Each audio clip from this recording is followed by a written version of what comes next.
আজ আমি আপনাদের দারুণ স্বাদের আমের পায়েসের রেসিপি বানানো দেখাবো। বাড়িতে বানিয়ে দেখতে পারেন, খেতে বেশ ভালো হয়। নমস্কার, আমি রুমি। আপনাদের সবাইকে আবারও একটা দারুণ স্বাদের রেসিপিতে স্বাগত। প্রথমে এখানে আমি বেশ কিছুটা পরিমাণ গোবিন্দভোগ চাল নিয়েছিলাম। তারপরে গোবিন্দভোগ চালগুলোকে খুব ভালো করে জল দিয়ে ধুয়ে নিয়েছিলাম, এক সাইডে রেখে দিয়েছি। এখন কিছুটা পরিমাণে ম্যাঙ্গো পাল্প নিয়েছি আর নিয়ে নিলাম চিনি। খুব ভালো করে মিশিয়ে নিতে হবে। চিনিগুলো মেল্ট করে এইভাবে আমের পাল্পটাকে একটু ঘন করে নিতে হবে। এবার আর একটা কড়াইয়ের মধ্যে 1/2 লিটার দুধ নিয়েছি। দুধটাকে ভালো করে ফুটিয়ে নিতে হবে। তার মধ্যে গোবিন্দভোগ চালগুলোকে দিয়ে 7 থেকে 8 মিনিট মিডিয়াম ফ্লেমে রান্না করে নিতে হবে।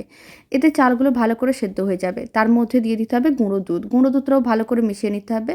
আর আমের যে মিশ্রণটা রেডি করে রেখেছিলাম চিনি দিয়ে, সেটা দিয়ে দিতে হবে। খুব ভালো করে একসঙ্গে মিশিয়ে নিতে হবে। তাহলেই রেডি হয়ে যাবে দারুণ স্বাদের আমের পায়েস। বাড়িতে বানিয়ে দেখতে পারেন, বানানো যেমন সহজ, খেতেও ভীষণ ভালো হয়।